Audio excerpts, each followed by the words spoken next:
So this week we're going to be talking about the Ghomeshi Trial, which has started up recently, and we're just going to go back in time a little bit and talk about how this Ghomeshi thing started. So back in October of 2014, CBC radio host Ghomeshi, who is a big star over at the CBC, was fired from his position. At the time, he was amid some sexual assault allegations, but it wasn't really clear what was going on with that. At the time, Ghomeshi outlined in a Facebook post the reasons why he was fired, saying that it was because of his sexual preferences, such as things like roleplay and BDSM. He, quote, in the Facebook post, he said that we joked about our relations being a mild form of 50 Shades of Grey, or a story from Lynn Cody's Giller Prize-winning book from last year, which was an erotic fiction book. And he said that the allegations stemmed from an ex-girlfriend and some freelance journalist. Now, at the time, Ghomeshi launched a $55 million lawsuit against the CBC for wrongful dismissal. Now, fast forward to November of 2014, and a source told the Toronto Star that Ghomeshi was fired after he showed his bosses at the CBC a video.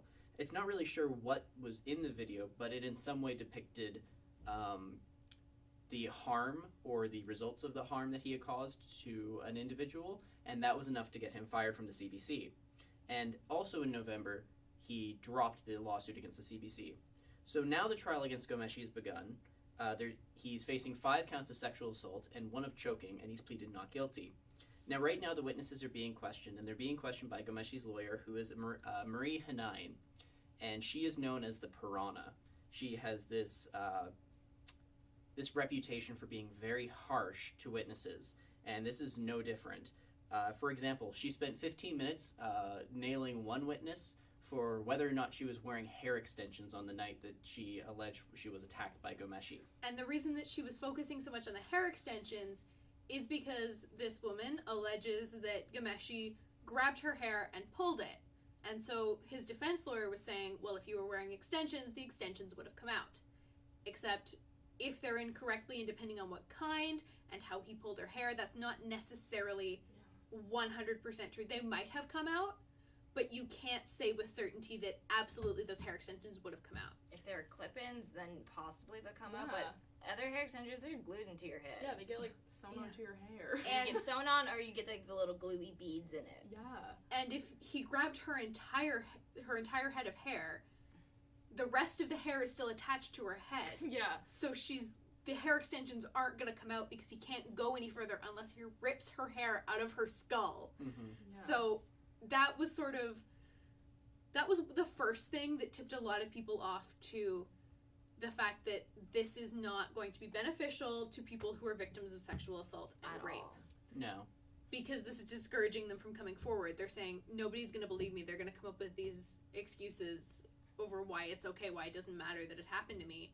Why would I bother and go through the trauma of being treated like that in court? Another element is that they were grilling one witness, I think it was yesterday or the day before, about emails that one of the witnesses had sent to Ghomeshi. Apparently she had been in a relationship with him at some way or another, and he had harmed her. And then about a year later, he sent emails to her. She sent emails to him that were kind of provocative, that seemed to be like, hey, let's rekindle our relationship. And we actually have a transcript of one of the emails right there. So it says, "Hello, Playboy. Good to see you again. Your show is still great. When you take a break from plowing snow naked, take a look at," and then she includes a link to a website. "If you search, you will find the video, a person, the name has been redacted, and I did. The song is okay, has a T-Rex flavor to it. If you want to keep in touch, this is my email," and then she included her phone number. And she did send another email later, which was shorter but kind of had the same tone to it, where included as an attachment to the email was a picture of herself in a bikini. And now she claims that these emails weren't sent to rekindle their relationship. She wanted to provoke him into getting in contact with her so that she could question him about the attacks. So right now, Hanine is kind of spinning it in a way, and I think that that's the main focus of this trial and his best defense. It's not that these attacks did or did not take place. He's not arguing that they didn't happen. They're arguing whether or not they are consensual. And Hanine is trying to prove that all these women that were attacked or beaten by Ghomeshi, they were consensual. And the interesting thing about this whole assumption that no, it was consensual and you just want money, is that there is such a tiny, tiny, tiny portion of sexual assault and rape allegations that are false, that it's like we have to presume that he's innocent, but you're also at the same time kind of almost presuming that this girl is guilty of lying.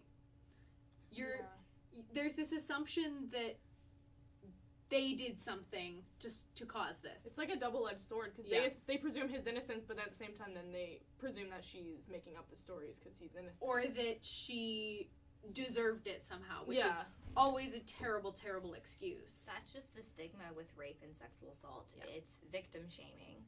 And that's what they're relying on for this trial. It's how do we attack the witnesses' credibility and make it seem like they were consenting to all this? How do we make it seem like they're just trying to profit off of this in some way or another? It's horrible for the people that are on the witness stand, and it's why people who are victims of sexual assault or rape don't go to trial. They don't admit to what happened because they have to deal with people like Hanine.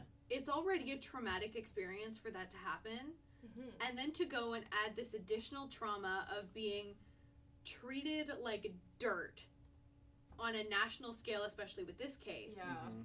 That why would you come forward if you're not 100% sure that you're going to get a conviction? Why would you come forward and put yourself through that? Because then you just have to relive everything that you went through all over again in front of all of these people who are now witnessing like what you went through. Which is why there are some inconsistencies in her story, which is very obvious. There are things that she said to either the Toronto Star or the CBC or the police, and those things vary among each other, and they vary among what she's saying on the stand. However, something that a lot of people experience when they go through something traumatic is they experience some memory loss. Mm-hmm. They don't always remember the details. So one of the things that she was tested on was which direction did he pull your hair in? Did he pull you towards the window or towards the back of the seat? Because she had said that she hit her head off the window. Mm-hmm. And then she said that no, he pulled it in a different direction at another time. It's like, if he pulled her hair, he pulled her hair. It shouldn't matter in which direction did he pull her hair. And in that moment, if your head hits something hard, it hurts. It hurts. And I don't know, I can't tell the difference between hitting my head off a window and hitting my head off a wall if I'm not paying super close attention and I'm frightened potentially for my life at that moment. And it's also worth noting that these attacks took place 2003, 2004 is when the majority of these complaints took, when these attacks allegedly took place. So when these attacks happen, it's more than a decade later that this trial is going on for these attacks. It's very understandable to have forgotten some of the minute details that you're being tested on in court. Yeah. When it happened over a decade ago. And because you want to try and block that out, not sort of relive it all the time, but this sort of is you have to force yourself to relive this stuff instead of block it out like she probably has for all these years. Those women probably relive it every day. Yeah. Yeah. Now, one witness did say, and we can't name any of the witnesses because of publication ban, but one witness did say to the media that if she would recommend others who had experienced sexual assault, they go to police, and that she said that it had felt like a weight lifted off her shoulders. So, because a lot of them did actually have very good experiences with the police, from what I've heard. Mm-hmm. It sounds like they went to the police, and the police immediately said, okay, we're going to investigate this. Good. We trust you enough to investigate this. But that's not always the case. Yeah. And then, not only will the police not necessarily be on your side, you then have to deal with defense lawyers. And I mean, it's her job to tear your case against her client apart, which is why I'm not crazy about the way that people are talking about her right now. It's nothing personal. She's hired to do a job, and her job is to get him off scot-free. Yeah. And I mean, is she being tactful? Absolutely not. And she's called the piranha. Yeah. There are definitely better ways that she could go about disproving this case against him. But I mean, it's not her fault that this case is happening. Regardless of who the defense lawyer is, we'd be in a similar situation. It's her job, regardless of who she has to defend, even if it is something about Yeah, because she... talking to the girls like that. I know, because that must be so tough, because obviously she has to have, like, some feeling towards them because of the whole situation, but she sort of has to put that all aside to sort of... You have to sort of separate yourself from that, and you have to be able to distance yourself so much that you 100% believe your client is innocent. Otherwise, it would be so hard. Yeah, it's interesting that you say that, because professionally speaking, and she'll never admit otherwise, but as far as she's concerned, these women are lying. And that is her job to prove that in court. Yeah. Because, I mean, as a lawyer, you have to believe that your client is innocent if you're a defense lawyer. That's your job. And so, unfortunately, that puts her in a tough situation. That puts these women on the stand in a tough situation. But that is kind of the price of our justice system. For our justice system to function, unfortunately, a lot of people have to get hurt. Yeah.